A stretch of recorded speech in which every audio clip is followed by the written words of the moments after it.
നമസ്കാരം. ഗോപൻ സ്വാമിയെ നിങ്ങളാരും മറന്നിട്ടുണ്ടാവില്ല അല്ലെ? അത്ര പെട്ടെന്ന് മറക്കാൻ സാധിക്കുന്ന ഒരു പേരുമല്ല. കേരളം അത്ര കണ്ട് ചർച്ച ചെയ്തൊരു വിഷയമാണ് നെയ്യാറ്റിൻകര ഗോപൻ സ്വാമി സമാധി. ഗോപൻ സ്വാമി സമാധിയായ ആ ഒരു ദിവസം മുതൽ ഗോപൻ സ്വാമിയുടെ കുടുംബം ആവർത്തിച്ച് പറയുന്ന അല്ലെങ്കിൽ നാഴികയ്ക്ക് 40 വട്ടം ഉച്ചരിക്കുന്ന ഒരു പദമായിരുന്നു സമാധി എന്നുള്ളത്. തൻ്റെ ഭർത്താവ് സമാധി ആയതാണ്, തങ്ങളുടെ അച്ഛൻ സമാധി ആയതാണ്, മരണപ്പെട്ടതല്ല.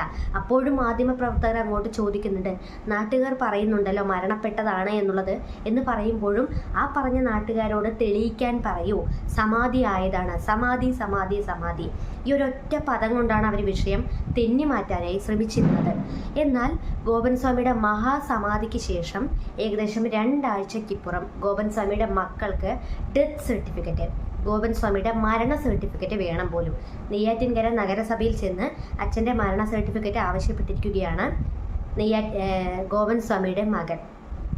നെയ്യാറ്റിൻകര നഗരസഭ ആ ഒരു സമയത്ത് പറഞ്ഞത്, ഈ ഒരു മരണത്തിൻ്റെ ദുരൂഹത അല്ലെങ്കിൽ മരണകാരണം എന്താണ് വ്യക്തമാകാത്ത ആ ഒരു പശ്ചാത്തലത്തിൽ ഒരു കാരണവശാലും ഡെത്ത് സർട്ടിഫിക്കറ്റ് സാങ്ഷൻ ചെയ്യാൻ സാധിക്കുകയില്ല. കാരണം ആന്തരിക അവയവങ്ങളുടെ രാസഫലമൊന്നും വന്നിട്ടില്ല. അപ്പോൾ ഫോറൻസിക് റിപ്പോർട്ട് വന്നതിന് ശേഷം മരണത്തിൽ യാതൊരുവിധ ദുരൂഹതകളും ഇല്ല എന്ന് തെളിയുന്ന പക്ഷം നമുക്ക് ആലോചിക്കാം എന്നുള്ളതാണ് നെയ്യാറ്റിൻകര നഗരസഭയുടെ ഭാഗത്ത് നിന്ന് വന്നിരിക്കുന്ന മറുപടി എന്ന് പറയുന്നത്. നമുക്ക് ആദ്യം തന്നെ ആ ഒരു വാർത്തയൊന്ന് കേട്ടു നോക്കാം.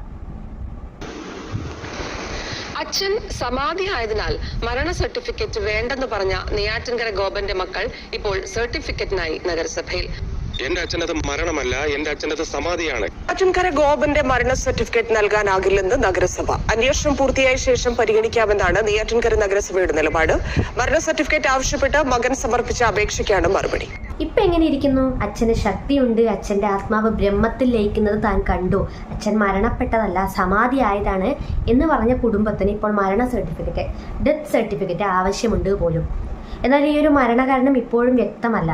കാരണം ഇതിൽ തന്നെ ഒരുപാട് ദുരൂഹതകൾ ഇപ്പോഴും ഒളിഞ്ഞിരിപ്പുണ്ട്. കാരണം നെയ്യാറ്റിൻകര ഗോപൻ എന്നുള്ള ആ ഒരു വ്യക്തിക്ക് എന്ത് സംഭവിച്ചു എന്നതിനെ പറ്റി ഇപ്പോഴും അതൊരു ചോദ്യചിഹ്നമായി നിൽക്കുകയാണ്.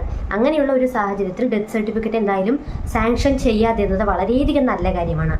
അല്ലെങ്കിൽ ഇനിയും ഇതുപോലുള്ള ഒരുപാട് ഗോപൻ സ്വാമികൾ പിറവിയെടുക്കുകയും ചെയ്യും. ഇത്തരത്തിൽ ഒരുപാട് ഡെത്ത് സർട്ടിഫിക്കറ്റുകളുടെ ആപ്ലിക്കേഷൻ വരികയും ചെയ്യും.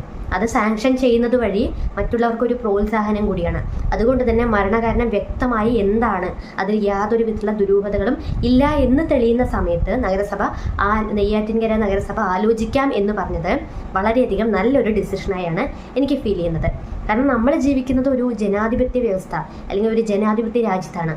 ഇവിടെ നമ്മൾ പാലിക്കേണ്ടതായിട്ടുള്ള കുറച്ച് ടേംസ് ആൻഡ് കണ്ടീഷൻസ് ഉണ്ട്.